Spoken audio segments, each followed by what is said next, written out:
Беларусь фільм прадстаўляе. Дзяцей ад экрану ўбярыце, калі што я папярэдзіў. Як перажыць жаночы сіндром.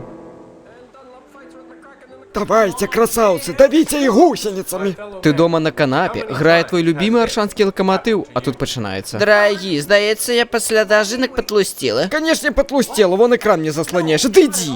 Калядны турнір ідзе. Каманда прэзідэнта і аршанскі лакаматыў. Зараз будуць буліты піць, ну. Буліты, значыць. Тады гэта будзе адзінае месца, куды ты сваю шайбу зможаш загнаць. І тут наступае той момант, калі твоя жонка пакрываецца валоссямі, робіцца падобнай на Качанову. Да я лепшыя годы на цябе патраціла, а ты, скаціна! Да лепш бы я за Васіля выйшла.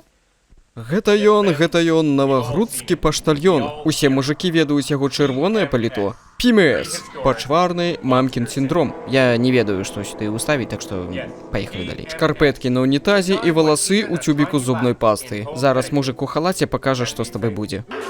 Мы зрабілі статыстыку ў форме пірга, каб ты зноў пажраў на ноч. А яшчэ мы вельмі любім запрашаць студэнтак на нашы эксперыменты. Ну, вы разумееце, пра што я. Дзеці, запомніце, лепш не мешаць, а то... я адвлёкся, пра ПМС. Калі рукі не з дупы, пабудуй дома сцяну, вось такую. Ці бяры дадатковыя часы ў сябе ва ўніверы. Завядзі сабе календары, каб азначаць дні, калі дадому лепш не вяртацца. У такія перыяды твая бабенца разлагаецца на атамы і не забывайце пра Качанову.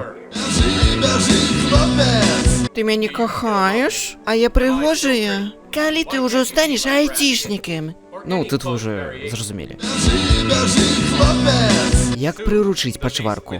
Пачварку можна прыручыць падарункамі, там, паездкай у Грэцыю. Але не карміце шакаладкай прэзідэнт, апошняя партыя неякасная. Апошнім разам спрацавала не ўсё, чэрап не проста так ляжыць. Люба, я растлусцела? Мужик, каца потым паглядзіш. Зазірні-ка ты ў календар. Лашара аршанская, мог сабе ўжо даўно флос пампаваць. Ну, калі што, мы яго памянем. Зінаіда, тут дзед нам масандру перадаў. Яшчык, давай накатим, а? Што? 7 гадзін раніцы, а мне ў школу працаваць. Таму што я цябе кахаю. Я ў прынцыпе скажу ўсё, каб ты мне толькі галаву не адарвала. Я не ведаю, гэта мой артрыт ці сапраўды каленкі дрыжаць. Ох ты мой будучы епамавец. Падобна на тое, што шайба сёння будзе забіта ў правільныя варота. Калі ўсё будзеце рабіць па інструкцыі, чарапушак на маім стале будзе менш. А зараз вас чакае мой вельмі пафасны жэст з трубкай у руцэ, потым я пагляджу направа, пачнецца зацямненне і фінальныя тытры. І калі мне не будзе лянотна, у наступнай серыі мы вам пакажам кароткі змест любога рэпартажа Азаронка з маршу пратэстаў.